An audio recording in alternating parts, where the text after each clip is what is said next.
You cannot begin to imagine in how many ways the world is the opposite of what you have been taught to believe. You see the guy who sells drugs to willing customers so he can feed his family as the scum of the earth, while you see the hypocrite who gives away stolen money in the name of government as a saint. You see the guy who tries to avoid being robbed by the federal thugs as a crook and a tax cheat, but see as virtuous the politician who gives away the same stolen loot to people to whom it does not belong. You see the cop as a good guy when he drags a man away from his friends and family and throws him in prison for 10 years for smoking a leaf.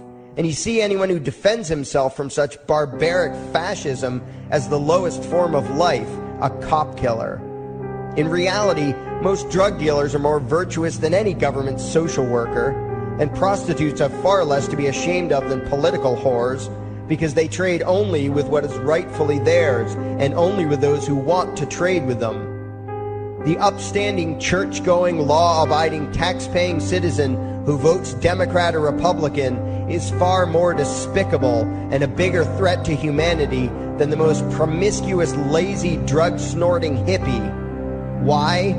Because the hippie is willing to let others be free, and the voter is not.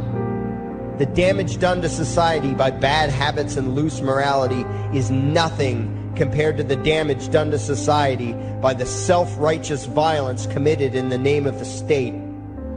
You imagine yourselves to be charitable and tolerant when you are nothing of the sort. Even the Nazis had table manners and proper etiquette when they weren't killing people. You think you're good people because you say please and thank you? You think sitting in that big building on Sunday makes you noble and righteous? The difference between you and a common thief is that the thief has the honesty to commit the crime himself, while you whine for government to do your stealing for you. The difference between you and the street thug is that the thug is open about the violence he commits, while you let others forcibly control your neighbors on your behalf. You advocate theft, harassment, assault, and even murder, but accept no responsibility for doing so. You old folks want the government to steal from your kids so you can get your monthly check. You parents want all your neighbors to be robbed to pay for your kids' schooling. You all vote for whichever crook promises to steal money from other people to pay for what you want. You demand that those people who engage in behaviors you don't approve of be dragged off and locked up, but feel no guilt for the countless lives your whims have destroyed. You even call the government thugs your representatives, and yet you never take responsibility for the evil they commit. You proudly support the troops as they kill whomever the liars in D.C. tell them to kill, and you feel good about it. You call yourselves Christians or Jews or claim to follow some other religion, but the truth is what you call your religion is empty window dressing. What you truly worship, the God you really bow to, what you really believe in is the state. Thou shalt not steal, thou shalt not murder, unless you can do it by way of government. Then it's just fine, isn't it? If you call it taxation and war, it stops being a sin, right?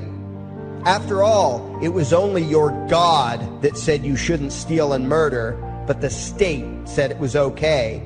It's pretty obvious which one outranks the other in your minds.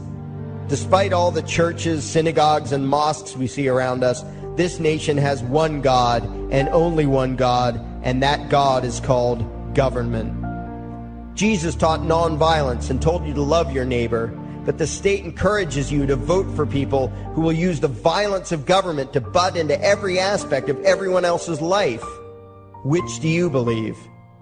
To those about to stone a woman who had committed adultery, Jesus said, "Let him who is without sin cast the first stone." But the state says it's perfectly fine to lock someone up if they do something you find distasteful, such as prostitution. Which do you believe? The Christian God says, "Thou shalt not covet," but coveting is the lifeblood of the beast that is the state. You are taught to resent, despise, and hate anyone who has anything you don't have. You clamor for the state to tear other people down, steal their property, and give it to you. And you call that fairness. The Bible calls it coveting and stealing. You are not Christians. You are not Jews. You are not Muslims. and you certainly aren't atheists. You all have the same God, and its name is government. You're all members of the most evil, insane, destructive cult in history. If there ever was a devil, the state is it, and you worship it with all your heart and soul. You pray to it to solve every problem, to satisfy all your needs, to smite your enemies, and to shower its blessings upon you. You worship what Nietzsche called the coldest of all cold monsters, and you hate those of us who don't. To you, the greatest sin is disobeying your God, breaking the law, you call it, as if anyone could possibly have any moral obligation to obey the arbitrary commands and demands of the corrupt, lying, delusional megalomaniacs who infest this despicable town. Even your ministers, priests, and rabbis, more often than not, are traitors to their own religions, teaching that the commands of human authority should supersede adherence to the laws of the gods they say they believe in. Several years ago, I heard one pompous evangelical jackass in particular pontificating on the radio that anyone who disobeys the civil authority, be it a king or any other government, is engaging in rebellion against God. Those were the exact words he used. What if the government is doing something wrong? Well, this salesman for Satan opined, that is the business of those in government, and you are still obligated to obey. Everywhere you turn, be it the state or the church, the media or the schools, you are taught one thing above all else, the virtue of subjugating yourselves to mortals who claim to have the right to rule you. It is sickening the reverence with which you speak of the liars and thieves whose feet are so firmly planted on your necks. You call the congressmen and the judges honorable, and you swoon at the magnificence of the grandiose halls they inhabit, the temples they built to celebrate the domination of mankind. You feel pride at being able to say you once shook a senator's hand or saw the president in person. Ah, yes, the grand deity himself, His Royal Highness, the President of the United States of America. You speak the title as if you're referring to God Almighty. The vocabulary has changed a bit, but your mindset is no different from that of the groveling peasants of old who bowed low, faces in the dirt, with a feeling of unworthiness and humility when in the presence of whatever narcissist had declared himself to be their rightful lord and master. The truth of the matter, back then and today, is that these parasites who call themselves leaders are not superior beings. They are not great men and women. They are not honorable. They're not even average. The people who earn an honest living, from sophisticated millionaire entrepreneurs to illiterate day laborers doing the most menial tasks you can imagine, those people deserve your respect. Those people you should treat with courtesy and civility. But the frauds who claim the right to rule you and demand your subservience and obedience, they deserve only your scorn and contempt. Those who seek so-called high office are the lowest of the low. They may dress better, have larger vocabularies, and do a better job of planning out and executing their schemes, but they are no better than pickpockets, muggers, and carjackers. In fact, they are worse, because they don't want to rob you of just your possessions. They want to rob you of your very humanity, deprive you of your free will, by slowly leeching away your ability to think, to judge, to act, reducing you to slaves in both body and mind. And still you persist in calling them leaders. Leaders? Where is it that you think you're going exactly that would require you to have a leader? If you just live your own life and mind your own damn business, exercising your own talents, pursuing your own dreams, striving to be what you believe you should be, what possible use would you have for a leader? Do you ever actually think about the words that you hear, the words that you repeat? You parrot oxymoronic terms such as the leader of the free world, even pretending for a moment that there is some huge journey or some giant battle that everyone in the entire nation is undertaking together that would require a leader. Why would you ever think, even for a moment, that the crooks that infest this town are the sort of people you should listen to or emulate or follow anywhere? Somewhere inside your mostly dormant brains, you know full well that politicians are all corrupt liars and thieves, opportunistic con men, exploiters, and fearmongers. You know all this, and yet you still speak as if you are the ones who are the stupid, vicious animals, while the politicians are the great, wise role models, teachers, and leaders without whom civilization could not exist. You think these crooks are the ones who make civilization possible? What belief could be more absurd? Yet when they do their pseudo-religious rituals, deciding how to control you this week, you still call it law, and continue to treat their arbitrary demands as if they were moral decrees from the gods that no decent person would ever consider disobeying. You have become so thoroughly indoctrinated into the cult of state worship that you are truly shocked when the occasional sane person states the bleeding obvious. The mere fact that the political crooks wrote something down and declared their threats to be law does not mean that any human being anywhere has the slightest moral obligation to obey.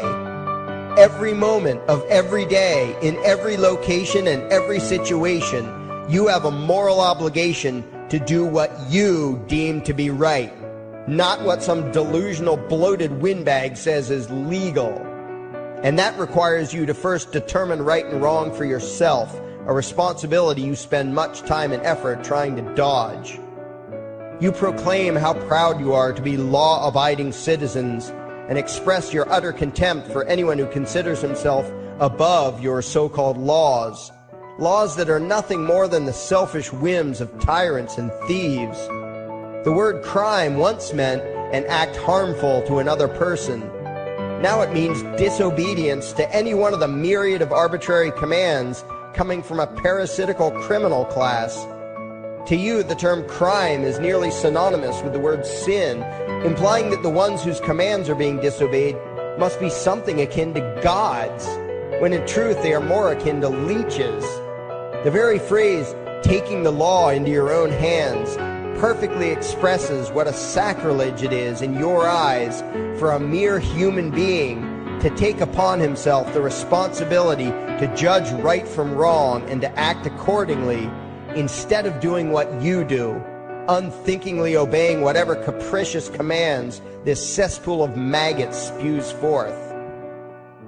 You glorify this criminal class as lawmakers and believe that no one is lower than a lawbreaker, someone who would dare disobey the politicians. Likewise, you speak with pious reverence of law enforcers, those who forcibly impose the politicians' every whim upon the rest of us. When the state uses violence, you imagine it to be inherently righteous and just, and if anyone resists, they are, in your eyes, contemptible lowlifes, lawless terrorist criminals. Like the lawless terrorist criminals who helped slaves escape the plantations. Like the lawless terrorist criminals who helped Jews escape the killing machine of the Third Reich. Like the lawless terrorist criminals who were crushed to death under the tanks of the Red Chinese government in Tiananmen Square.